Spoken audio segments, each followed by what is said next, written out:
अस्सलाम वालेकुम नाज़रीन, आप देख रहे हैं प्रोग्राम जुर्म कहानी। आज हम पहुंचे हैं डीपीओ मंडी बहाउद्दीन अहमद मोइनुद्दीन से मिलने। जो करैक्टर है अहमद मोइनुद्दीन, डीपीओ अहमद मोइनुद्दीन जो मंडी बहाउद्दीन में अपनी ड्यूटी के फ़राइज़ अंजाम दे रहे हैं, ये मुस्बत फ़िल्मी करैक्टर है और ये तसव्वुर भी हम फिल्मों में ही कर सकते हैं, लेकिन हकीकत में ऐसे ऑफिसर, ऐसे दबंग ऑफिसर पंजाब पुलिस का हिस्सा हैं और जहाँ पर भी जाते हैं अपना नाम, अपना काम छोड़कर वहाँ से जाते हैं और लोग उनको अच्छे अल्फाज में याद करते हैं और इसी उम्मीद से आते हैं कि वो इंसाफ देने में भी आर महसूस नहीं करते। हस्बैंड की डेथ हो गई और बच्चों समेत घर से निकाल दिया। समेत मार के घर से निकाल दिया। अच्छा, कब हुई है डेथ? तकरीबन 2014 में। तो 25 लाख कैसे आया आपके पास? जी 25 लाख कहाँ से आया? मुझे मेरा जेज नहीं दे रहे। उसकी मालियत 25 लाख है जी, जो जेज मेरे माँ बाप ने लिया था ना, कितने का है 25 लाख का, वो जेज नहीं दे रहे। आप मेहरबानी करके मेरा जेज दे दें।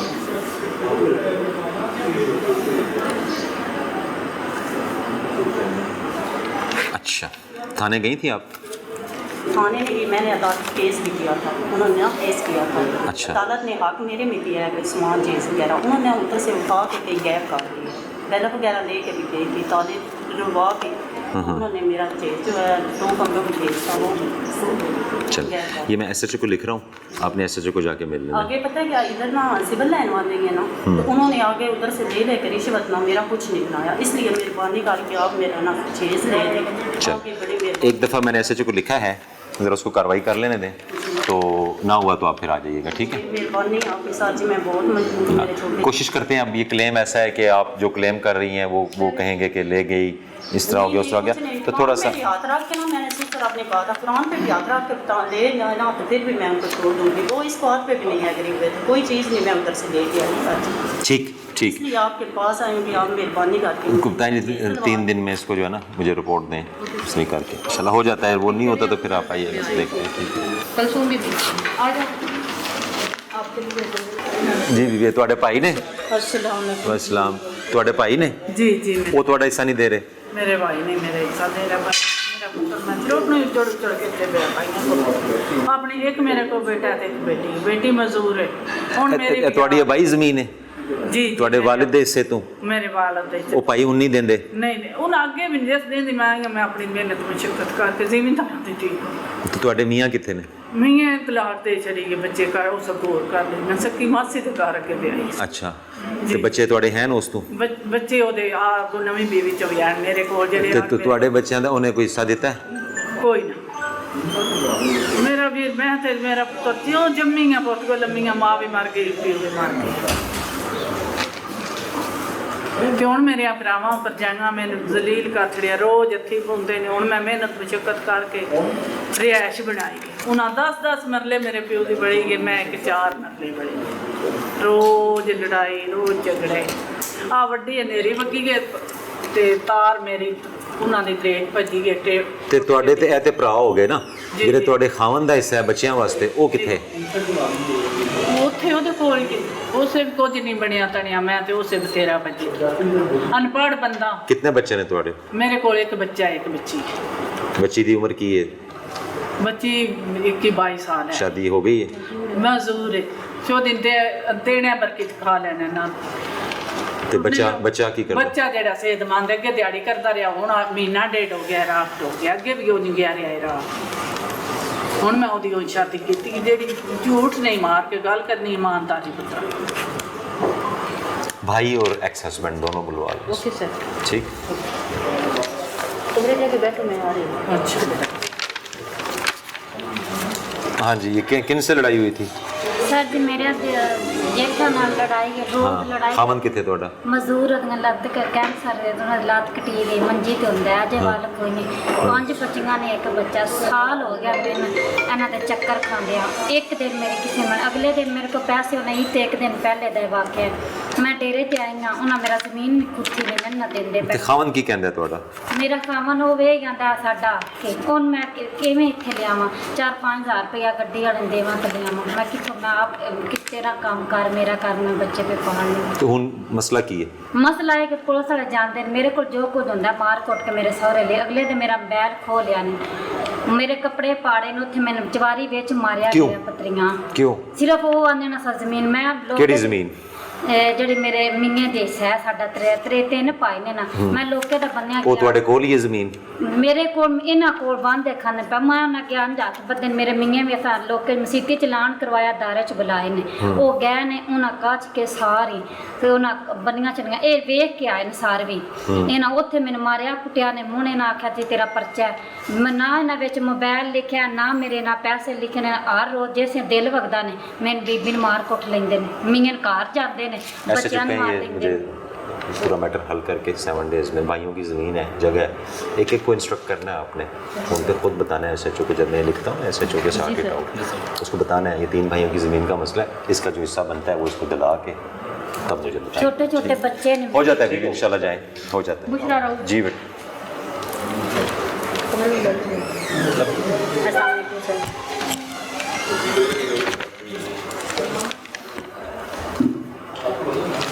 सर जो मेरे चाचू है ना वो कब्जा करके बैठे हुए मेरे अब्बू को जो हिस्सा नहीं दे रहे। ये देखें ये सारी फाइल है तकसीम होगी आपकी? जी उन्होंने खुद ही तकसीम की हुई थी कि 2 उन्होंने खरीद ली हिस्से। एक पे चाचू का कब्जा है 40 साल से, हमारे वालिद साहब को हिस्सा नहीं दिया जा रहा क्योंकि वो बहुत बीमार रहते हैं। कभी वो कहते हैं कि मैंने देना नहीं है, अब हम सामान लेके गए कि हमने मैं ये कहा पूछ रहा हूँ कि आप लोगों ने तकसीम नहीं करवाई है अपनी विरासती ज़मीन अभी तक? तो तकसीम उन्होंने खुद ही कर ली आपस में ना भाइयों ने मिलके। कितने भाई? 5 भाई हैं तो 2 उन्होंने खरीद ली हिस्से। एक उन्होंने हिस्सा जो है उनका अपना है 3 हिस्से हो गए। चौथा चाचू के पास है 40 साल से। जो हमारे फादर साहब हैं उनको ना हिस्सा दिया जाता है ना जगह बताई जाती है। जब हम उन्होंने कहते हैं कि ये हमारा यहाँ पे हिस्सा बन रहा है तो वो काबज़ होकर बैठे हुए हैं। हमें कभी अदालत कभी कचहरी कभी थाने में, अभी पिछले दिनों में आपके पास मिलने आई थी ईद से पहले, तो मुझे SHO है उन्होंने मेरा केस कल परसों किया तो वहाँ जाकर उन्होंने कहा जी अब हमारा जब हिस्सा बनता है, मेरे वालिद साहब इतने बीमार हैं, मैं गुजर खान से आती हूँ, अपने बच्चों को घर के मेरे बच्चे इतने वो हो जाते हैं बीमार इधर आके, वो हार्ट पेशेंट हैं, मेरे वालिद साहब हार्ट पेशेंट हैं, तो वो उनसे बोला भी नहीं जाता, इतने चक्कर आते हैं कि उन्हें चला भी नहीं जाता। प्लीज़ आप मेरी ये रिक्वेस्ट है कि आप उन्हें कब्ज़ा लेके दें। वो आते भी नहीं है, वो देते भी नहीं है, और वो धमकाते हैं कि अदालत कचहरी बड़ी है ना, थाने में मैं तुम्हें लेके दूंगा, मैं नहीं देता, इतने दम है तो लेके दे सको। DSP साहब कहें जी इस मामले को खुद देखेंगे, लाएंगे इसे जो 5 भाइयों के बनते हैं उसके हिसाब से एटलीस्ट अगर पुराना कब्जा है तो हम ये रिपोर्ट तो बना सकते हैं ना कि इनके वालिद का ये हिस्सा बनता है जो कि नहीं दिया जा रहा, और फिर हम कोर्ट से ऑर्डर उस पर जो है वो आपकी हेल्प हो जाएगी उस पुलिस रिपोर्ट से। बहुत शुक्रिया, क्योंकि मेरे जो है जो भाई नहीं है, हम 3 सिस्टर हैं, मेरे फादर जो है अल्लाह बेहतर करेगा इंशाल्लाह। ठीक है ना, हम इसको इनिशिएट करते हैं, बाकी अल्लाह ताला खैर रखेगा। ठीक है। और जावेद साहब फॉलो बैक ठीक है, वो बड़ा ज़रूरी है। ठीक है चलिए जी। ये मेरा ससुर सास भी नहीं है, मेरा मियाँ था वो अकेले थे, वो उनकी डेथ हो गई है, तो मेरे पास 2 बच्चियाँ हैं और मेरे मियाँ की एक और बीवी थी, उसके पास बेटा था, तो मेरे पास 2 बेटियाँ ये, तो उन्होंने बेटे को दे दिया, वो उनकी लगती थी, उनको ज़मीन उनको दे दिया, मुझे ज़मीन नहीं दे रहे ना, मुझे कोई चीज़ दे दी। आपके बच्चों के नाम कोई ज़मीन कोई खाता नहीं है? सर लगाई हुई थी, ये देखें आप, कि उनके डेथ के बाद में ये इंतकाल हुआ था बराबर का, बेटे का और बेटियों का ठीक है बराबर का हुआ था, उन्होंने बेटे को दे दिया, मेरे पे कब्जा किया हुआ है। आपकी और जो है बच्चियों की नहीं दे रहे। आपकी इंतकाल हुआ था खामन? हाँ। डाइवोर्स हुई थी? हाँ। नहीं डाइवोर्स नहीं है। आपका हिस्सा है और आपकी बच्चियों का हिस्सा। बच्चा कौन है? बेटा वो दूसरी बीवी से, उसको हिस्सा मिलेगा? हाँ उसको मिल गया हुआ, उसको दे दिया उन्होंने, वो उनकी लगती थी ना। ठीक है। तो मैं गुजरांवाला से हूँ, मैं गुजरांवाला रहती हूँ, तो बहुत मुश्किल में हूँ। तो सर 2-3 दफ़ा ये कादराबाद किया था केस, उन्होंने ये फैसला किया था, इस फैसले पे भी नहीं बोल रहे। कॉल पार्टीज में मेरे पास, मैं इसको तफसील से सुन। जी बताएं, इनका मुझे बता दें जल्दी से। जी भी बताएं। मेरे पुत्र साड़ी ना मझ चोरी हो गई सी डेरे तो। अच्छा जी। अजकल जी वड्डी ईद लंघी है पिछले साल, मेरा 2 बच्चे ने ते बंदा मेरा फौत हो गया, गरीब अस्सी बंदे सन, ते किसी शरारत नाल पहले साडे पट्ठे टुकने वाला टोका नहीं हुंदा, ਉਹਦਾ ਬੈਲਟ ਤੇਲ ਕੱਢ ਲਿਆ, ਫਿਰ ਉਹਨਾਂ ਤੁਹਾਡਾ ਪਰਚਾ ਹੋਇਆ ਸੀ? ਅਸੀਂ ਥਾਣੇ ਗਏ ਸੀ, ਉਹਨਾਂ ਕੁਝ ਵੀ ਨਹੀਂ ਕੀਤਾ। ਇਹ ਰਿਪੋਰਟ ਕਦੋਂ ਹੋਈ ਹੈ ਚੋਰੀ? ਪਿਛਲੇ ਸਾਲ ਅੱਜ ਕੱਲ੍ਹ ਦੀ ਗੱਲ। ਪਿਛਲੇ ਸਾਲ ਦੀ ਗੱਲ ਹੈ। ਹਾਂ ਉਹਨੇ ਦੇ ਕੀ ਕਰੀਏ ਅਸੀਂ ਤੁਸੀਂ ਆਂਦੇ ਅਸੀਂ ਜਿੱਦੋਂ ਦੀ ਵੀ ਹੋਏ ਅਸੀਂ ਕੱਢ ਕੇ ਦੇਣੀ ਚਾਹੁੰਦੇ ਸੀ ਤਾਂ ਤੁਹਾਡੇ ਕੋਲ ਤਵਾਂਗੇ ਮੱਝਾਂ ਗਾਵਾਂ ਜੋ ਵੀ ਨੇ ਇੱਕ ਮੱਝ ਸੀ ਇੱਕ ਮਾਸ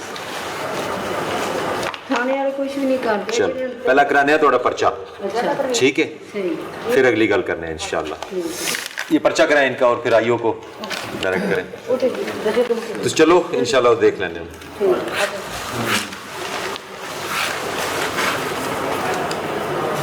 कान किसका था ये अब्दुल वाहिद का वो कौन शोर है मेरे अच्छा फिर क्या हुआ ਮੇਰੇ ਸ਼ੋਹਰ ਨਾਲ ਮੈਂ ਲੱਗੇ ਤੇ ਮੈਂ ਵਜ੍ਹਾ ਸੇ ਮੇਰੇ ਘਰੋਂ ਘਰ ਛੜਾਈ ਬਾਹਰ ਤੇ ਬਾਅਦ ਚ ਮੈਂ ਕੇਸ ਕੀਤੇ ਲੱਗਿਆ ਕੇਸ ਵਿੱਚ ਵੀ ਖਰਚਾ ਡਿਗਰੀ ਹੋ ਗਈ ਤੇ ਖਰਚਾ ਦਿੱਤਾ ਕੋਈ ਜੇਲ੍ਹ ਕੱਟ ਲਈ ਆਈ ਉਸ ਤੋਂ ਬਾਅਦ ਮਕਾਨ ਦੇ ਨਾਂ ਕੇਸ ਦੇ ਦੌਰਾਨ ਉਸ ਆਪਣੇ ਬਨੇ ਦੇ ਨਾਮ ਮਕਾਨ ਕਰਾ ਛੱਡਿਆ 6 ਲੱਖ ਵਿੱਚ ਇਹ ਨਾਪ 9 ਲੱਖ 'ਚ ਮਕਾਨ ਲਿਆ ਤੇ ਇਹਨਾਂ 6 ਲੱਖ 'ਚ ਬਨੇ ਦੇ ਨਾਮ ਮਕਾਨ ਕੇ ਬੱਚਿਆਂ ਨੂੰ ਮੇਰਾ ਨਿਸ਼ਾਨਾ ਲੱਗੇ ਉਸ ਤੋਂ ਬਾਅਦ ਕਦਰ 'ਚ ਮੇਰਾ ਸਮਾਨ ਪਿਆ ਉੱਥੇ ਸਾਡੇ ਮਕਾਨ ਨੇ ਉਹ ਸ਼ਾਮ ਲੜ ਜਗਾਈ ਤੇ ਮਕਾਨ ਨਾ ਇਹਨਾਂ ਦੇ ਕੋਲ ਆਈ ਉਹ ਮੀਟਰ ਆਪਣੀ ਭੈਣ ਦੇ ਨਾਂ ਕਰਾ ਛੱਡੇ ਨੇ ਤੇ ਕੋਈ ਸਾਡੇ ਬੱਚਿਆਂ ਨੂੰ ਕੋਈ ਚੀਜ਼ वो करा सकता है ना वो मालिक सी ओदा जी वो तो करा सकता है ना साझे खर्चा भी इसको नहीं था खर्चे से जेल काट ली है ये पुलिस केस लग नहीं रहा ये मुझे जी खावन था उसने अपनी जगह बेच दी जी या किसी के नाम कर दी सर और केस भी खर्चे का आपका कोर्ट से हुआ है जी तो अब हम इसमें क्या कर सकते हैं खर्चे में तो कहती है ना मैं जेल काट लगी जी खर्चे जेल काट लिए खर्चा दे दिया जेल में तो मकान सर जी उस केस के दौरान अपने बुनियाद ना करवाया है तो अब इसमें हम क्या कर सकते हैं ये पुलिस मैटर नहीं है ना मकान तो उसका है उसका ज़ाती है उसने वो करवा दिया अगर सर 4 बच्चे हैं मेरे मैं किसी मकान में रहती हूँ ठीक है बट इसमें मैं क्या कर सकता हूँ वो तो अब ये पुलिस केस है नहीं फाइल कर कब्जा किसने किया हुआ है ताए अबू तो वालिद साहब जिंदा हैं आपके वालद आए ना तकसीम हो चुकी है ज़मीन आप लोग हैं वालद नाल आए ना ਉਹ ਜਾਂ ਤੇ ਪਹਿਲਾਂ ਆ ਜਾਂਦੇ ਨਾ ਮੇਰੀ ਗੱਲ ਸੁਣਦੇ ਹੁਣ ਤੁਸੀਂ ਜਦੋਂ ਗੱਲ ਕਰ ਰਹੇ ਹੋ ਤੇ ਮੈਨੂੰ ਦੱਸੋ ਕਿ ਤੁਹਾਡੇ ਦਾਦਾ ਦੀ ਜ਼ਮੀਨ ਬਾਪਾ ਦੀ ਤਕਸੀਮ ਹੋ ਚੁੱਕੀ ਹੈ ਅੱਗੋਂ ਤੁਹਾਡੇ ਨਾਲ ਇੰਤਕਾਲ ਹੋਈ ਹੈ ਉਹ ਇੰਤਕਾਲ ਕਿਸ ਤਰ੍ਹਾਂ ਹੋ ਗਿਆ ਹੈ ਉਹ ਤਾਇਆ ਅਬੂ ਨੇ ਸਾਈਨ ਕੀਤੇ ਨੇ ਉਹਦੇ ਤੇ जी हाँ ਤੇ ਫਿਰ ਕਬਜ਼ਾ क्यों नहीं दे रहे कब्जा ही नहीं ना दे रहे हो वालद जरा अपनी रजामंदी ना सान देते ना आप लेन देन पे नहीं वो फिर तकसीम नहीं हुई कॉल पार्टीज करें जरा इनको सुन लेते हैं देख लेते हैं क्या है ठीक है चल डीपीओ अहमद मोइनुद्दीन अब सालिन के दरमियान पहुंच चुके हैं। सालिन की बड़ी तादाद आप देख रहे हैं कि यहाँ पर मौजूद है और ये इंसाफ के मुंतज़िर हैं। इंसाफ लेने के लिए डीपीओ ऑफिस का रुख इख्तियार करते हैं और इतनी बड़ी तादाद में सालिन का डीपीओ ऑफिस के बाहर आना और उनको सुनना, तहम्मुल मजाजी का मुजाहरा करना, ये एक काबिल तारीफ़ अमल है। देखिए ख़वातीन की कितनी बड़ी तादाद उम्मीद की किरण बनने वाले ऑफिसर डीपीओ अहमद मोइनुद्दीन के पास पहुंची है और सबकी बात सुनने के लिए यहाँ पर वक्त भी देते हैं और उनकी बात सब्र से, तहम्मुल से सुनते भी हैं। लेकिन जब तक ये मसाइल हल नहीं होंगे तो आवाम मुश्किल में पड़ी रहेगी। ये नहीं कि पंजाब के किसी भी ज़िले में जुर्म नहीं है, जराइम नहीं है, लेकिन इतनी बड़ी तादाद में साइलिन सिर्फ एक ही डीपीओ ऑफिस पहुंची है और इनसे बात करते हैं। सर कितना मुश्किल होता है इतनी बड़ी तादाद में देखना लोगों को? आपसे मैं टाइम लेने की कोशिश करता हूं लेकिन आप पब्लिक को ज़्यादा देख रहे हैं, फॉलो कर रहे हैं, उनके मसाइल सुन रहे हैं, तो बड़े तहम्मुल मजाजी से सुनना और फिर फैसला करना कितना आसान और कितना मुश्किल है।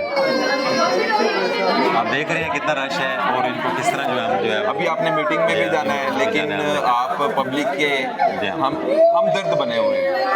अम्मा जी पीछे हो जाओ ना, मैं पीछे हो गया।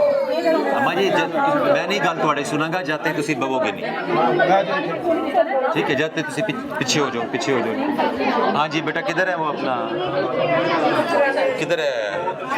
चल कितनी एप्लीकेशन है ये इन्होंने आपको दी हुई है एप्लीकेशन? घुटन के माहौल में उम्मीद की किरण। पाकिस्तान के सूबा पंजाब की बात कर ली जाए तो वहाँ पर एक मंडी बहाउद्दीन ज़िला है।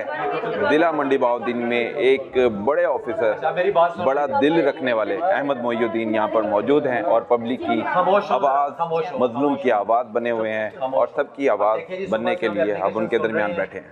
और काफ़ी मैंने सुनी भी है। अभी मुझे एक मीटिंग पे जाना है, डीएसपी हेडक्वार्टर साहब साथ वाले कमरे में आ चुके हैं और अभी एक एक दरख्वास्त को सुन पे उस पर एक्शंस करवाएंगे। मेरी बात सुन ले, मुकम्मल सुन लेना। आप में से बहुत से लोग ऐसे हैं इसमें जो पहले थाने नहीं गए हैं। 15 एप्लीकेशंस आपने बताई हैं जी, 15-16 ऐसे लोग हैं जो थाने नहीं गए हैं। तो उनसे मेरी दरख्वास्त है कि आप लोग अभी 2 बजे से लेकर 5 बजे तक SHOs मौजूद हैं। जावेद साहब रीचेक कर लें तमाम SHOs को जो हाई कोर्ट भी गए हुए थे, वो अभी वापस आ जाएं, ठीक है, 2 से 5 बजे जो हमने इनका टाइम दिया हुआ है। आप लोग अभी थाने जाएंगे, आपको SHOs सुनेंगे और एक्शन करवाएंगे। जो ऐसे लोग, बाबा जी सबर, ऐसे लोग जो थाने गए थे और उनकी दरख्वास्त पे अमल नहीं हुआ या एक्शन नहीं हुआ, वो अभी हमने DSP हेडक्वार्टर साथ बैठे हैं, वो अभी सुन के तो हम इसको परसू करवाएंगे। ठीक हो गया। अब इसमें बहुत से लोग ऐसे होंगे जो सिर्फ मुझे मिलना चाहते हैं, ठीक है, तो आप लोग एक दफ़ा DSP हेडक्वार्टर से वो दरख्वास्त करवाएं। उस पर अगर इंसाफ ना हुआ या अमल ना हुआ तो फिर मैं दोबारा हाज़िर हूँ यहाँ पे, कल भी परसों भी। 1 मिनट बात मुझे मुकम्मल कर लेने दें। मेरी बात क्लियर समझ आ रही है कि अगर किसी को कोई मुतमईन नहीं होता कि लोकल पुलिस लेवल पे या DSP लेवल पे इंसाफ नहीं हुआ, तो मैं फिर कल भी मौजूद हूँ, परसों भी मौजूद हूँ। आप इंशाल्लाह आ जाइएगा, मैं दोबारा सुन लूँगा। लेकिन पहले आप लोग थाने जाएं, थाने जाके अपना मसला बताएं, इंशाल्लाह हल होगा। जो थाने से हो के आए हैं और अगर नहीं हुआ, उसकी हम लिस्ट अलग बनाई है। हम उन SHOs को भी पूछेंगे, प्लस DSP हेडक्वार्टर साहब साथ वाले दफ्तर में हैं, आप उनसे एक एक को करवा के वो कर लें। ठीक है जी, चलें।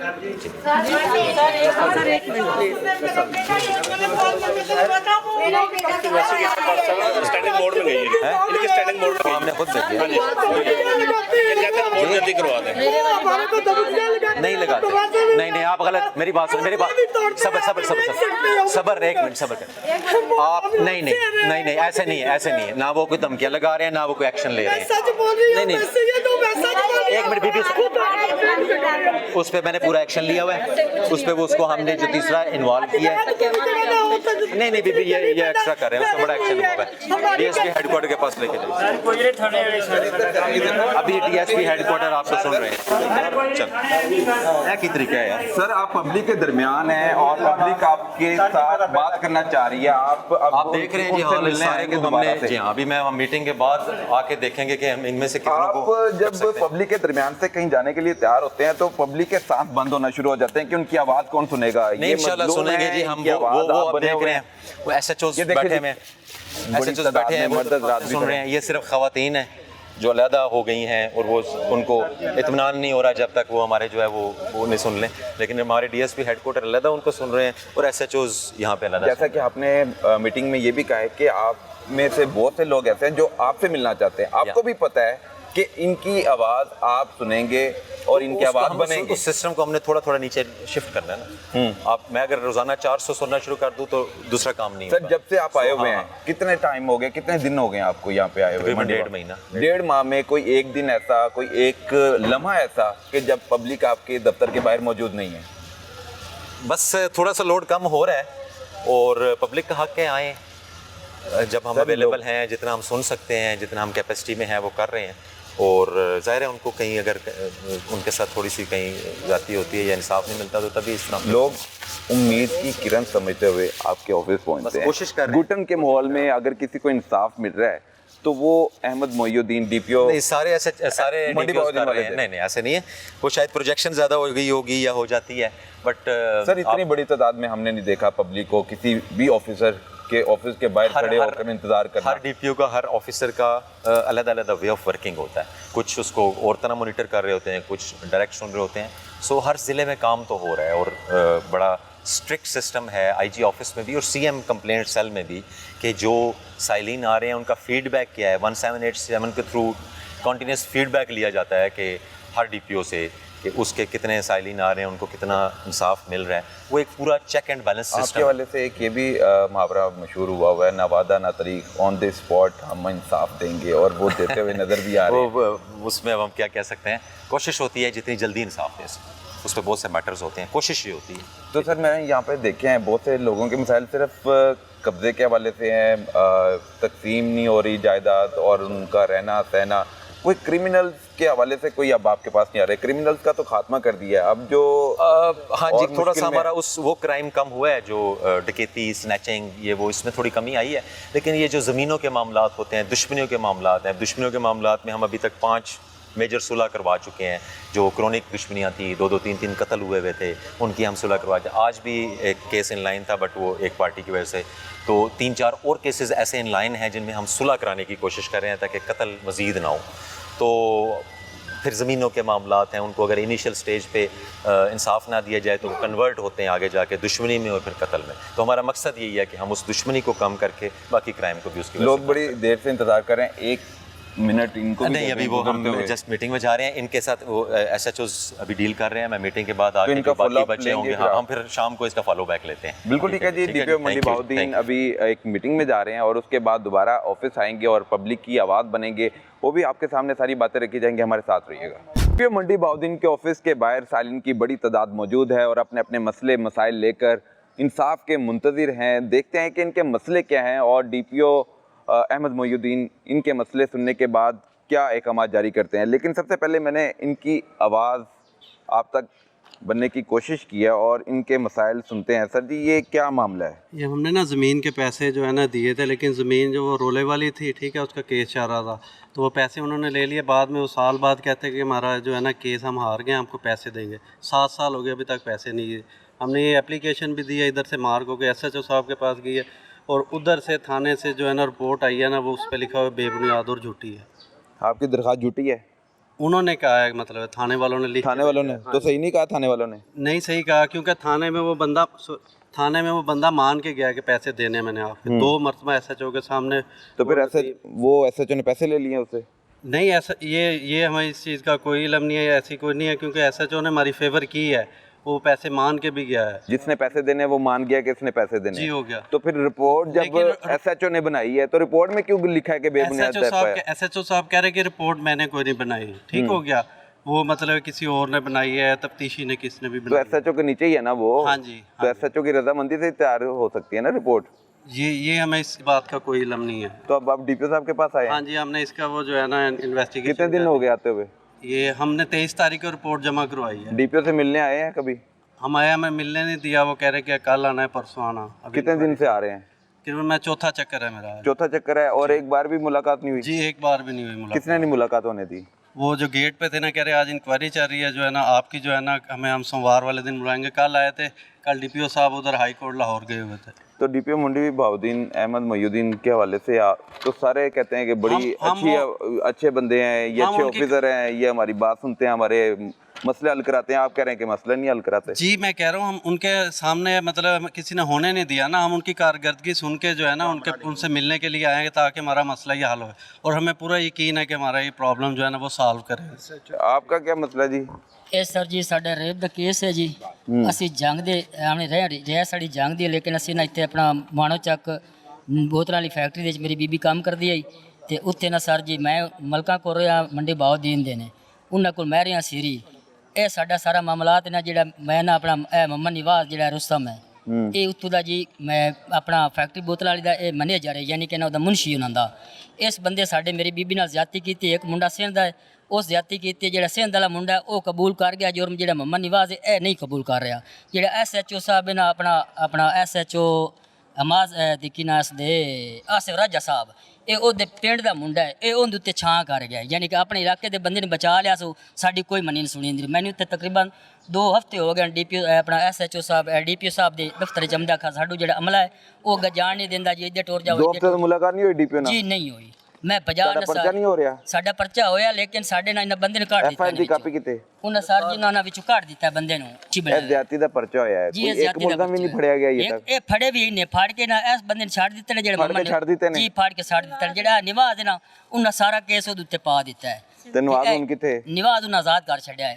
ਅਸੀਂ ਉਹਦੇ ਹਵਾਲਾ ਸੁਣ ਕੇ ਆਇਆ ਆਪਣਾ DPO ਸਾਹਿਬ ਦਾ, ਉਹ ਵੈਲਕਮ ਉਹਨੂੰ ਅਸੀਂ ਕਰਨੇ, ਉਹ ਠੀਕ ਹੈ, ਲੇਕਿਨ ਜਿਹੜਾ ਬਾਹਰ ਵਾਲਾ ਅਮਲਾ ਨਾ ਸਾਨੂੰ ਉਹਨਾਂ ਨੇੜੇ ਨਹੀਂ ਆਉਣਾ। ਕੀ ਮਸਲਾ ਜਨਾਬ? अस्सलाम वालेकुम सर, मेरा मसला ये है कि ये मेरी FIR है 28/4/2022 से। हाँ जी। ये मेरी बाइक घर के सामने से चोरी हो गई थी सर। 2 साल हो गए चोरी हुए? जी सर। तो ये 2 साल से नहीं लभी तो हुन की तो लग जाएगी? ये अदम पता हो चुकी, लेकिन ये जो ऑफिसर आए हैं अहमद मोइनुद्दीन साहब से, इनसे के आने से पहले से सर वो नेट पे देखा था कि बहुत अच्छे लगे और इनको हम लाइक करते हैं और हमारा काम हो या ना हो, लेकिन ये बहुत अच्छे लोग हैं। पसंद करना तो अच्छी गल है, बहुत अच्छे मगर इन्हां दे मुलजमां नाल राबते ने जेहड़े मोटरसाइकिल लेके देणगे तुहानू?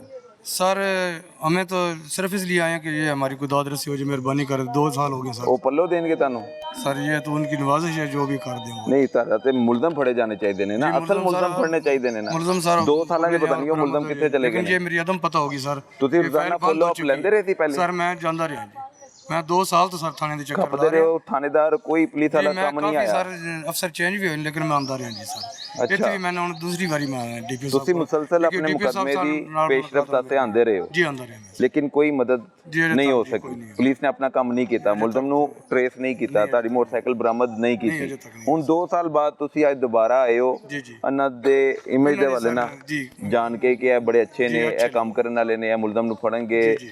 ਪੁਲਿਸ ਵਾਲਿਆਂ ਦੇ ਜੀ, ਜੀ। ਜ਼ੋਰ ਵੀ ਪਾ ਕੇ ਤੁਹਾਨੂੰ ਜੀ ਸਰ ਰਿਕਵਰੀ ਅਸੀਂ ਕਰਾ ਜਿੰਨੇ ਵੀ ਇਹਨਾਂ ਦੀ ਕਾਰਕਰਦਗੀ ਸੁਣੀ ਇਹਨਾਂ ਜੀ ਹਰ ਬੰਦੇ ਦੀ ਆਵਾਜ਼ ਹੈ ਮੰਡੀ ਬਾਉਲਦੀਨ ਜ਼ਿਲ੍ਹੇ ਦੀ ਕਿ ਬਹੁਤ ਅੱਛੇ ਲੋਕ ਨੇ ਜੀ ਡੀਪੀਓ ਸਾਹਿਬ ਤੇ ਇਸ ਵਾਸਤੇ ਆਏ ਹਾਂ ਜੀ ਮਿਹਰਬਾਨੀ ਨਹੀਂ ਹੁਣ ਤੁਸੀਂ ਮੁਲਜ਼ਮ ਫੜਵਾਉਣਾ ਚਾਹੁੰਦੇ ਹੋ ਕਿ ਮੋਟਰਸਾਈਕਲ ਮੋਟਰਸਾਈਕਲ ਚਾਹੀਦਾ ਹੈ ਮੈਂ ਮੁਲਜ਼ਮ ਨੂੰ ਕੀ ਕਰਨ ਸਾਲ ਮੇਰੇ ਤਾਂ ਨੁਕਸਾਨ ਹੋਇਆ ਮੈਂ ਨਹੀਂ ਮੁਲਜ਼ਮ ਫੜਿਆ ਜਾਏਗਾ ਤਾਂ ਤੁਹਾਡੀ ਰਿਕਵਰੀ ਵੀ ਹੋ ਜਾਏਗੀ ਸਰ ਇਹ ਤਾਂ ਹੁਣ ਅਫੀਸਰ ਹੀ ਬਿਹਤਰ ਜਾਣਦੇ ਨੇ ਲੇਕਿਨ ਮੇਰੇ ਤਾਂ ਸਾਰਾ ਮੈਂ ਮੋਟਰਸਾਈਕਲ ਚਾਹੀਦਾ ਮਿਹਰਬਾਨੀ ਹੋ सकती है ये जी 2 साल हो गए इनकी मोटरसाइकिल नहीं मिली लेकिन अब 2 साल बाद उम्मीद लेकर आए हैं कि डीपीओ अहमद मोइनुद्दीन मंडी बाउद्दीन में जो डिस्ट्रिक्ट पुलिस ऑफिसर हैं वो इनकी मदद करेंगे और इनकी मोटरसाइकिल रिकवर करके देंगे। अब देखना ये है कि मुलजिम पकड़े जाएंगे या किसी SHO को ये पुटीक बढ़नी पड़ेगी।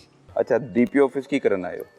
ਅਸੀਂ ਜਨਾਬ 4 ਪਹਿਲੇ ਦਰਖਾਸਤਾਂ ਦੇ ਚੁੱਕੇ ਹਾਂ कादियाँ ਇਸ ਮੌਜੂ ਤੇ ਜਿਹੜੀ ਮੇਰੇ ਭਾਈ ਮੇਰੇ ਨਾਲ ਜ਼ੁਲਮ ਜ਼ਿਆਦਤੀ ਕੀਤੀ ਹੋਈ ਹੈ ਮੇਰੇ ਮਕਾਨ ਤੇ ਕਬਜ਼ਾ ਕੀਤਾ ਉਸ ਮਕਾਨ ਮੈਂ ਬਣਾਇਆ ਹੈ ਜ਼ਮੀਨ ਉਸ ਤੇ 2 ਕਿੱਲੇ ਮੇਰੀ ਹੈ ਕਾਗਜ਼ਾਂ ਵਿੱਚ ਓਰੀਜਨਲ ਡਾਕੂਮੈਂਟ ਮੇਰੇ ਕੋਲ ਹਨ ਉਹ ਮੈਨੂੰ ਕਬਜ਼ਾ ਨਹੀਂ ਦਿੰਦਾ ਮੈਂ ਸਟੇ ਲੈ ਕੇ ਆਇਆ ਪੁਲਿਸ ਮੈਨੂੰ 15 ਦਿਨ ਜ਼ਮੀਨ ਰੋਕ ਕੇ ਰੱਖੀ ਹੈ ਇਹ ਕਿ ਨਾ ਗੰਦੋਂ में चुक लवे उस तो बाद ज़मीन जब तक फाइनल नहीं होंगी करीब कोई ना जावे मैं क्या ठीक है वो फसल चुक के चला गया तो उस तो बाद उसने फिर खेती बाड़ी ਲਈ इन्हें अलाउ कर देता है कि तू दोबारा हल चलाना शुरू कर दे वो ज़मीन फिर पुलिस में नतावन नहीं किया उस नतावन किया मुजरम ना मिल गए मैं मुद्दई मुजरम ना क्यों मिल गए ने इसलिए मिल गए कि ये जी वकूआ जड़ा है बहुत पुराना हो चुका है भाई पुराना या नवा ज़मीन मेरी है मेरा बिरा है ये पहले तो मेरे मामलात चलते रहे राजीनामे दे आखिर चलता इस को 6 बेटियां ये जवाइयां दे नाल मिल गया मैंने छड़ गया और उन्होंने एक एकड़ ज़मीन दे रहा है नाल रिश्ते भी दे रहा है मेरे को 3 बेटे ने मैं मेरे वो करीब ही नहीं होंदा वो उन्होंने लोगों नाल मिल गया और पुलिस अगे मेरी गुजारिश है कि मेरी कोई सुनवाई होवे 4 मेरी एप्लीकेशन आ चुकी हैं मंडी वो DPO को पहुँच चुकी अपना DSP को चली कि नहीं मलकवाल अजे तक मैंने कोई रिजल्ट नहीं मिल रहा मैं बार बार रिक्वेस्ट कर रहे हैं DSP मलकवाल को गए हो तो उन्हें जी मसला नहीं हल अजे मसला विच ही पे है आ रहे हैं तो जा रहे हैं नहीं हल हो रहा साड़ी गुजारिश है कि साड़ी एप्लीकेशन जी मेरी है जल्द अज जल्द DPO साहब अगे टोकन मिलिया जाए ताकि मैं अपनी डिस्कस कर सका बड़ी प्रॉब्लम है जी माँ जी बेटा मैंने पुत्र बड़ा सताता जी मेरा बेटा भी बड़ा सताता बेटा तंग करता है बड़ा बड़ा उसका क्या करें फराम टाड़ी है ना ਉਹਨੂੰ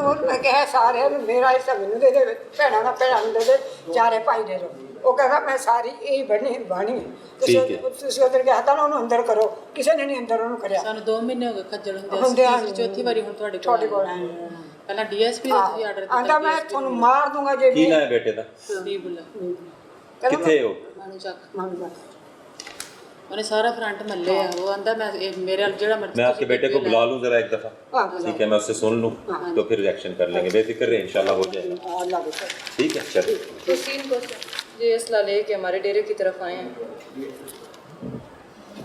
ये इन्होंने पहले चेहरे छुपाए हैं हाँ तो आप लोग की लड़ाई क्यों है किस बात पे सर कोई बात भी नहीं होती जानबूझ के मैं मारना पीटना शुरू कर देते हैं ये इधर मेरी सास को मार रहे हैं ठीक ठीक सर साड़ी FIR नहीं हुई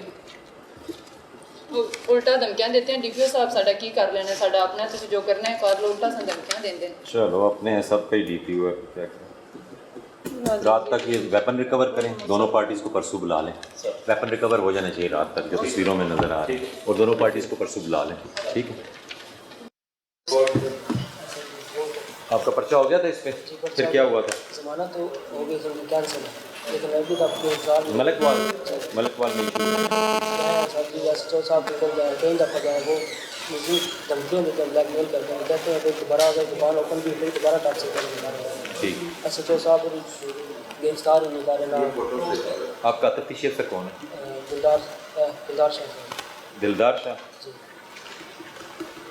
आइयो बुला लें जी। कल अभी आज रात को 12 बजे से मुलजमान पकड़ के रात को 11 बजे आप 12 बजे रिपोर्ट दें। ठीक है जी। Arrest by tonight. सर ये वाकया क्या है, ये क्या करता है? खाली एक ये किसी अपनी दर्जी की दुकान है और कपड़ों के लेन देन पे कोई इशू बना था जिस पे लोगों ने मारा है। कपड़े आपने उस वक्त में सी कर नहीं दिए तो वो आपको आके मारना शुरू कर दिया? जी हाँ जी, उठा के ले गए। तो फिर डीपीओ साहब ने पर्चा करवा दिया था? जी करवा दिया था। अब मुल्ज़िम की गिरफ्तारी चाहिए? जी गिरफ्तारी चाहिए। तो डीपीओ साहब क्या कह रहे हैं?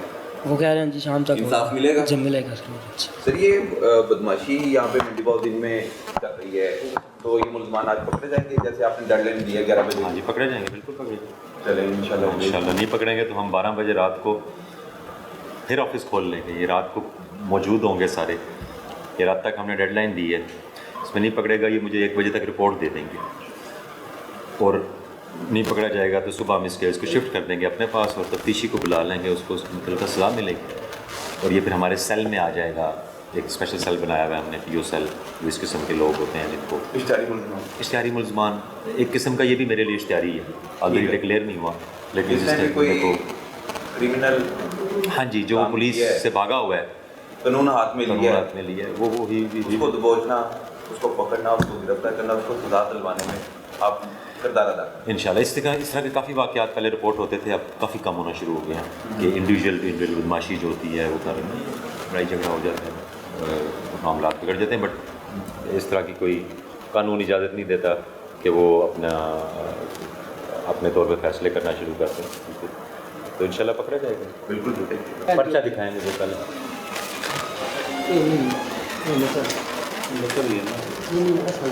दे दो ना, नकल भी वही होती है। ये ना अपनी मर्जी ना साढ़े को बयान लाया कि जी साड़ी पहले मेन लिखे ने वो सामने पास दिखती को नहीं रहती ये ना चेंज दे दी इन्होंने उन जमानत नहीं आने दूजिया ने मुलजमान ये सारी है कि जमानत ले ली जेड़े मोहम्मद अली सिंधी सिंध वो बेच दिया वो कबूल कर लिया, लेकिन उन सारा उन गुस्सा में निशाना बनाया कि तू अपने छुपा मैनू बस जो तू निकल गया ना मैं निकल गया मैं तो नहीं करवा। वो फैक्ट्री के मुलाजम सन, वो फैक्ट्री बोतल वाली मुलाजिम है जेड़े निवाज है वो मुंशी ये रले मिले दो कि असं बड़े बाज रहे हैं, साड़ी कोई मनी सुनी नहीं। इन्हें पहले भी निवाज में फरारी कर छड़े जो पर्चा करवाया ना सीधे पर्चा कराया वो तो और चीज़ है ना। तो ना सर जी ने छाड़ देते हैं ये तो पहले ना लाया कहता मैं बार बार पूछ रहा हूँ परसों आ जाने आपने मेरे पास, ठीक है परसों मैं कल लाहौर जा रहा हूँ जी, मेरे परसों सारे खाते खुद ले आए मेरे पास, ठीक है। मैं शहर को आदमी 5 बच्चियां मूड़ियां मैं तो नहीं मिलना चाहता सा, मैं बड़ी असर पाई तो ਤੇ ਸਰ ਇਹ ਮੈਂ ਆਰਪੀਓ ਸਾਹਿਬ ਦੇ ਪੇਸ਼ ਹੋਇਆ ਸਰ ਡੀਪੀਓ ਸਾਹਿਬ ਦੇ ਵੀ, ਠੀਕ ਹੈ, ਤੇ ਡਿਪਟੀ ਸਾਹਿਬ ਦੇ ਪੇਸ਼ ਹੋਇਆ 10 ਨੰਬਰ ਬਾਅਦ ਚ ਸਰ ਸਕੂਟਰ ਇੱਕ ਹੋਰ ਲਿਆ ਮੈਂ ਉਹ 3 ਚੋਰੀ ਹੋ ਗਿਆ। ਇਹ ਮੈਂ ਪਹਿਲਾਂ ਬੱਚਿਆਂ ਨੂੰ ਉੱਤੇ ਦੇਣ ਆਇਆ ਸਰ ਸਿਵਲ ਲਾਈਨ ਦੇ ਕੋਲ ਚ ਉੱਥੋਂ ਚੋਰੀ ਹੋ ਗਈ। ਐਸਐਚਓ ਸਾਹਿਬ ਨੂੰ ਬੜੀ ਵਾਰੀ ਕਰਮ ਸਾਹਿਬ ਨੂੰ ਮਿਲਿਆ, ਹਰਸ਼ਵਰ ਸਾਹਿਬ ਨੂੰ ਸਾਰਿਆਂ ਨੂੰ ਮਿਲਿਆ। ਸਾਰੇ ਖਸੂਸੀ ਸ਼ਕਲ ਮੈਂ ਪੈਦਲ ਹੋਇਆ ਆਪਣਾ ਸਰ ਇਹ ਵੀ ਸਕੂਲ ਉਧਾਰਾ ਲਿਆ ਸੀ ਉਹਨੇ ਜਿਹੜੇ ਪੈਸੇ ਲਾਏ ਨੇ 5000 ਪਹਿਲੇ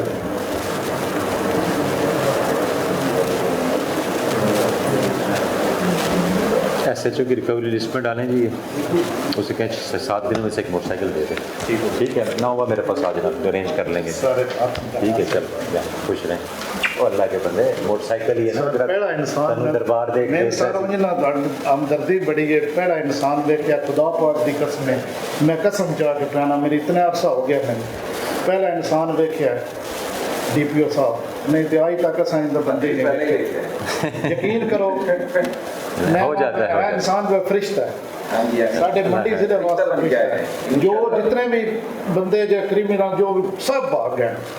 चलो अल्लाह खैर रखे, अल्लाह करे भाग जाएं तो जो पकड़े भी जाएं, ठीक है खुश रहें, मिल जाता है मोटरसाइकिल, ठीक है जी। कुछ चीज़ें शॉर्टकट करनी चाहिए, उसमें अल्लाह ताला साथ दे देता है। हाँ, तो मजलूम का साथ दें तो कई चीज़ें अल्लाह ताला वैसे वो कर देता है। ठीक है, हाँ जी। सारी ज़मीन ही फ्रॉड करके ना लवा ले 9.5 किले, उस 3 किले वालदा ने दी, वालदा मैंने गिफ्ट कर छड़ी, मजीद वो मेरी ज़मीन में वापस नहीं कर रहे, ना घर मेरा वापस कर रहे। सका भाई है ना आपका? मैं स्टे लिया, उस चीज़ लड़ाई हुई है, आदल ते A2 लगी है, गोजरी वाले भी मैं रद्द कर छड़े, अदनान नू मारिया ना उन भी रद्द कर छड़िया ना, और इन्हां दी डॉक्टरी दा इन्हां बनाया बोर्ड विच रिजेक्ट हो गया ना, मेरी डॉक्टरी जी है छोड़ो ना, डॉक्टरी छोड़ो, यदि गल करो। इस सारे मन मकान कब्जा वापस नहीं दे रहे, वो घर टोटल मैं DSP हेडक्वार्टर को केस पे इंक्वायरी करके रिपोर्ट सर। वो बहना ने हिस्सा नहीं देता, 4 बहना 7 डेज में इस पर रिपोर्ट मुझे दे दें डिटेल में।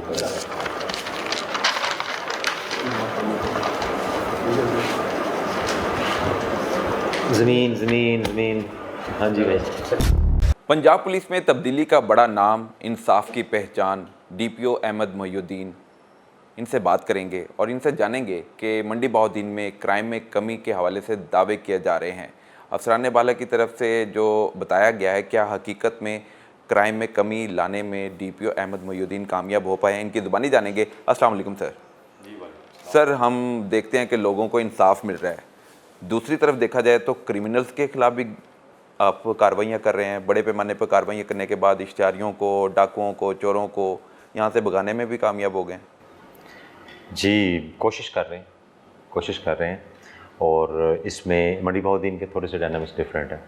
यहाँ पे जब हम क्राइम की बात करते हैं तो जो दुश्मनियाँ हैं उसकी वजह से जो मर्डर होते हैं वो क्राइम रेशो काफ़ी हाई कर देता है। उसमें ज़ाहिर है जो दुश्मनियाँ होती हैं, इंडिविजुअल मैटर्स हैं, उसमें पुलिस हर जगह प्रोटेक्टिव मेजर्स तो नहीं ले सकती। हाउएवर हमने कुछ स्टेप्स ऐसे लेने शुरू किए हैं जिनसे इंशाल्लाह कुछ अरसे में इसका इफ़ेक्ट सामने आएगा। और उसका एक मेजर स्टेप ये है कि जो पुरानी दुश्मनियों वाले जो ग्रुप्स हैं उनको इकट्ठा किया जाए, उनके साथ बैठ के बातचीत की जाए और उनकी वो दुश्मनी ख़त्म कराया जाए ताकि अगला मर्डर ना हो। इस सिलसिले में हमने 5 केसेस ऐसे हैं जिनकी तफसील भी आपको मिल जाएगी। हमने इलाक़ाई सतह पे, लोकल सतह पे लोगों को इन्वॉल्व करके, गांव के बड़े लोगों को इन्वॉल्व करके उन दोनों पार्टियों के साथ हमने बातचीत करने के बाद उनको गले मिलवाया है और वो सुलह में कन्वर्ट हुई है। तो इसी तरह जब इंशाल्लाह मुझे उम्मीद है कि हम मज़ीद अगर 25-30 केस इस तरह के कर लेंगे तो वो मर्डर में बेसिक बुनियादी फ़र्क लाएगा। ठीक है, ये तो होगी कत्ल की बात, ये तो आपको नहीं पता कब क्या हो जाए, लेकिन डकैतों के हवाले से अगर बात कर ली जाए, चोरों के हवाले से बात कर ली जाए कि ये एक शहर में नासूर हैं और लोगों का जो जमा पूंजी होती है वो लूटने में कोई यार महसूस नहीं करते, कोई डर और खौफ नहीं है, उसके हवाले से क्या प्लान तरतीब दिया है?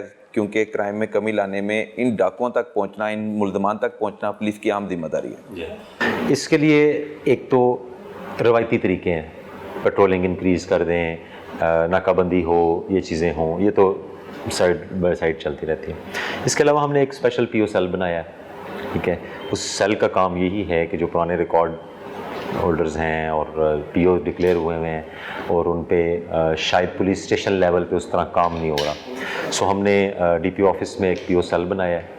उसमें एक हमने 3 टीमें बनाई हैं जिन्होंने POs जो ना सिर्फ 302 के बल्कि जो ये 392, 95 जो डकैती वगैरह के हैं इनके POs हैं, और उसमें हमें खातिर कामयाबी हुई है। पिछले 2 हफ्ते में हमारे 8 से 10 डकैत ऐसे हैं जो हमने पकड़े हैं इश्तिहारी खाते में, और वो ज़ाहिर है एक्टिव वारदातें भी कर रहे थे। मेजर फ़र्क पड़ा है हमारे ज़िले में वारदातों के लिहाज से। आल्दो ख़त्म नहीं हुई, चलती हैं, बहुत ज़्यादा छोटे छोटे ग्रुप्स लड़के होते हैं जो वारदात करते हैं, लेकिन उसमें हमें काफ़ी कामयाबी हुई है। और सिवाय 1-2 एरियाज़ के अल्हम्दुलिल्लाह बाकी एरियाज़ में बहुत कम हो गई है वहाँ। सर, ये इश्तिहारी मुल्ज़मान की तादाद कितनी है मंडी बहाउद्दीन में? कितने पुलिस को अभी भी मतलूब है? जी हाँ, एक कैटेगरी के इश्तिहारी हमारे तकरीबन 400 के करीब हैं, 350 पौने 400 एक कैटेगरी के हैं, जिसमें से काफ़ी बाहर के मुल्क भी हैं, 50-60 तकरीबन बाहर के मुल्क हैं, और बाकी 300-350 एक कैटेगरी इश्तिहारी वो या मुल्क में हैं या ज़िले में हैं तो उनके लिए हमने खसूसी मुहिम शुरू की है कि उनको पकड़ेंगे तो क्राइम में कमी आएगी। तो ये भी रिसेंटली स्टार्ट हुआ है, इसके इफेक्ट्स इंशाल्लाह 2-3 हफ्तों में मज़ीद आने शुरू हो जाएंगे। अभी रिसेंटली जो हमारे PO सेल से 11 हैं जी 11 जो हैं अभी, ये एक हफ्ते 10 दिन में जो हमने सेल बनाने के बाद तक अभी तक हम 11 POs उसमें से पकड़ चुके हैं। कारकर्दगी बेहतर हो रही है। IG पंजाब कोशिश कर रहे हैं। IG पंजाब साहब की तरफ से बैरून मुल्क जो मफरूर इख्तियारी मुलज़मान है उसके लिए बाकायदा तौर पर कैंपेन जारी रखे हुए हैं। मंडी बहाउद्दीन के हवाले से बाहर से कितने मुलज़म पकड़ने में कामयाब हो पाए हैं वापस उनको? रिसेंटली अभी हमने 2 पकड़े हैं। इसके अलावा जो है वो 46 के तकरीबन वारंट इशू हुए हैं और इंशाल्लाह वो प्रोसेस में है। यहाँ से मज़ीद भी केसेस ऐसे हैं जिनके हम वारंट इशू करवा रहे हैं, रेड वारंट, उसके लिए एक पूरा प्रोसेस होता है, बट ऑलमोस्ट 46 ऐसे हैं जिनको इंशाल्लाह जल्दी वो चंद महीनों में पकड़ के तो इंशाल्लाह ले आएंगे। दूसरी तरफ सर आ जाते हैं ड्रग्स की तरफ। मंशियात की लत में बच्चे बड़े सब मुब्तला हैं और इनको महफूज बनाने के लिए ड्रग डीलर्स, माफिया जो ये मंशियात का कारोबार धंधा चला रहे हैं, उनके खिलाफ कब तक घेरा तंग हो जाएगा? इनके खिलाफ जी घेरा तंग है। चीफ मिनिस्टर पंजाब और IG पंजाब दोनों का बहुत ज़्यादा कंसर्न है इस पर। हमारी अभी रिसेंट जो मीटिंग हुई है उसमें भी नारकोटिक्स बहुत ज़्यादा डिस्कस हुई है। आप मेरे से बेहतर जानते हैं कि सोसाइटी में कितनी डीप ये फैल चुकी है। इसमें हमारा फोकस ये है कि हम उन लोगों को पकड़ें जो ये काम कर रहे हैं, डीलर्स जिनको कहते हैं। ये प्रैक्टिस डिस्करेज की जाए कि किसी आम से बंदे को या जो थोड़ा बहुत नशा करता है या ख़रीदता है उसको पकड़ के तो 9C में बंद कर दिया जाए, तो उससे मुंशियात में कमी नहीं होती बल्कि बढ़ती है। तो हमने रिसेंटली इस पर बहुत तवज्जो दी है और जो अब हमारे कुछ ये महीने डेढ़ में 9C के काफ़ी पर्चे हुए हैं जो जेन्युइन वर्किंग करने के बाद रिपोर्ट जनरेट हुई है, उसके ऊपर वर्किंग हुई है, इंटेलिजेंस क्रिएट की गई है, सबूत के साथ पकड़ा है। 15 हैं जी, 15 9C के पर्चे अभी जो रिसेंट हुए हैं उनको ऑलमोस्ट मैं खुद इंक्वायर करता हूँ और अप्रूवल देता हूँ ताकि वो हकीकी लोग हों जिन्होंने ये जो ये करने वाले ना हो, नशा बेचने वाले हो। तो उस प्रैक्टिस को हम जो है वो डिस्करेज कर रहे हैं। दूसरा, हमने डिसिप्लिनरी एक्शन लिए हैं जो महकमे के अंदर ऐसी काली भेड़ें जो मुंशियात फरोश के साथ राब्ते में हैं या उनको फैसिलिटेट करते हैं, उस सिलसिले में भी हम तकरीबन अभी तक 4 पुलिस ऑफिसर्स को डिसमिस कर चुके हैं और मंशियात के में उनके साथ राब्ते में मुलविस पे। रिसेंटली कल भी एक हमने पूरी इंक्वायरी करने के बाद एक डिसमिस किया है और 3 से 4 लोगों के ख़िलाफ़ इंक्वायरी चल रही है ताकि ज़्यादती ना हो सके, उनसे सबूत बेस्ड हो।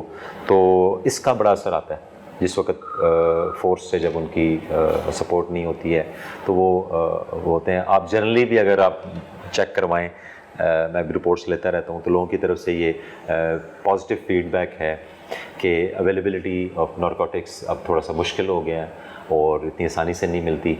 काफ़ी मुंशियात फरोश भाग गए हैं, कोई ये 14-15 जो हैं वो पकड़े गए हैं।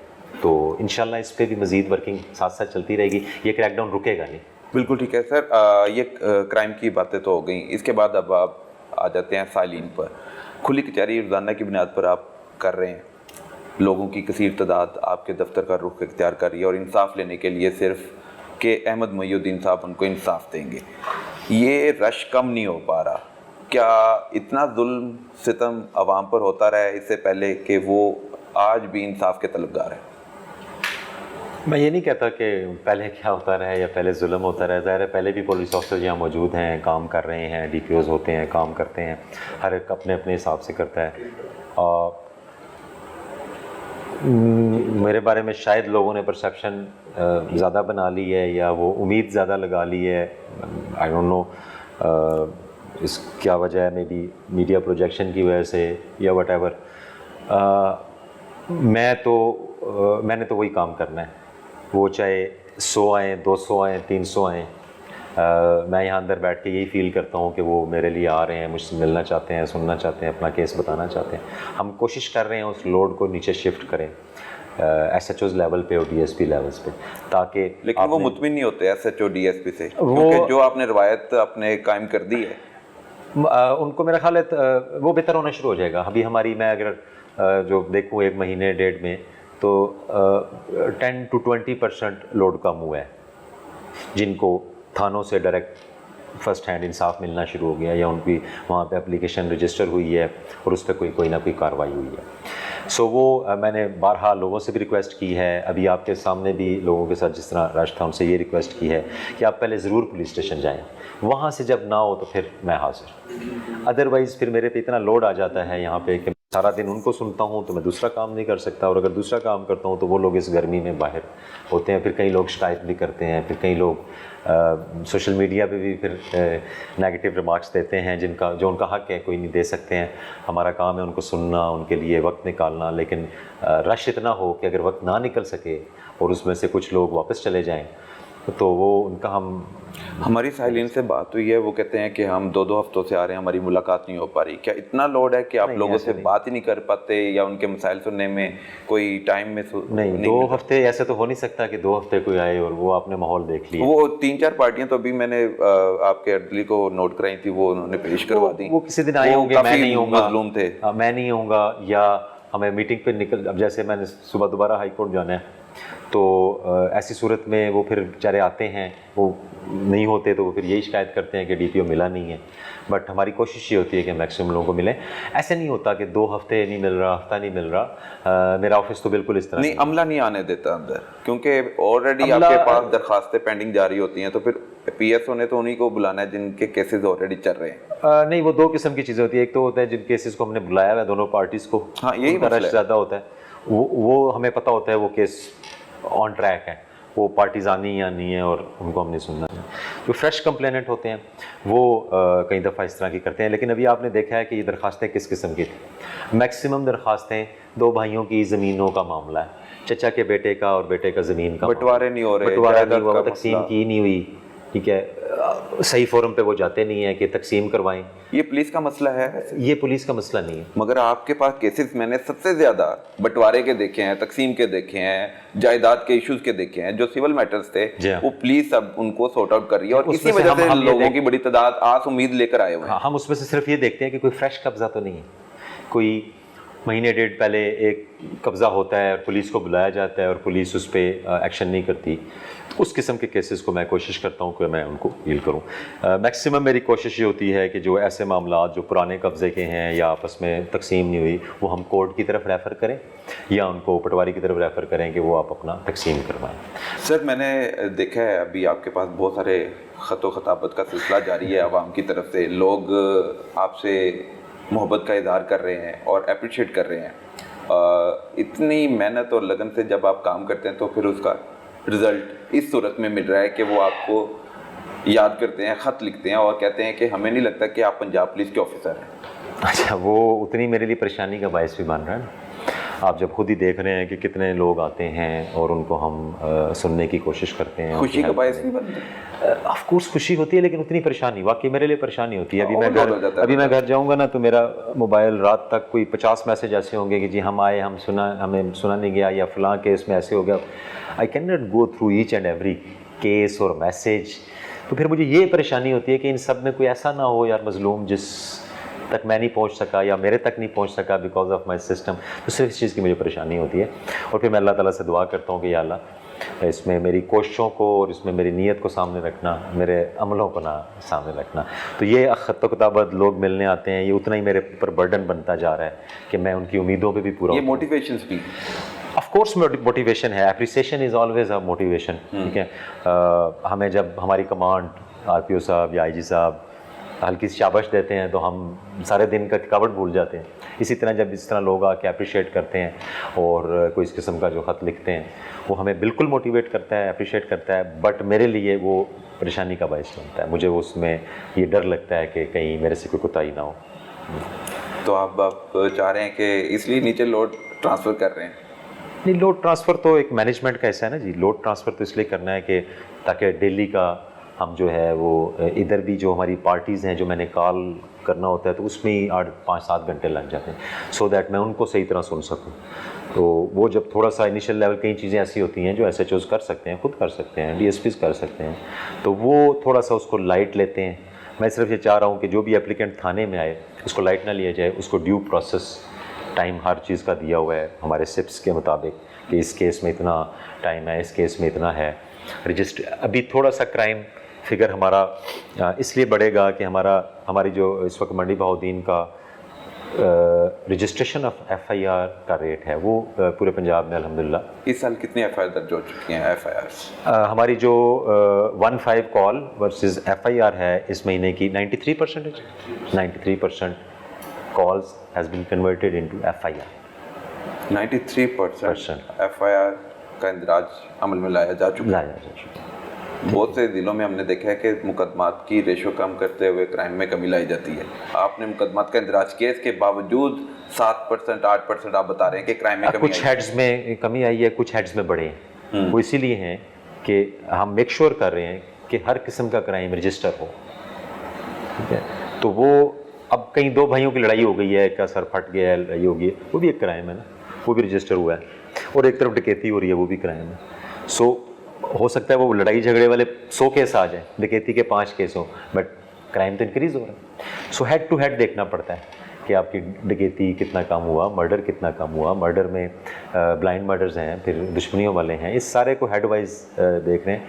हमारा फोकस इस वक्त, मेरा पहला महीना ये फोकस रहा है कि कोई क्राइम मिस ना हो, रजिस्टर्ड हो।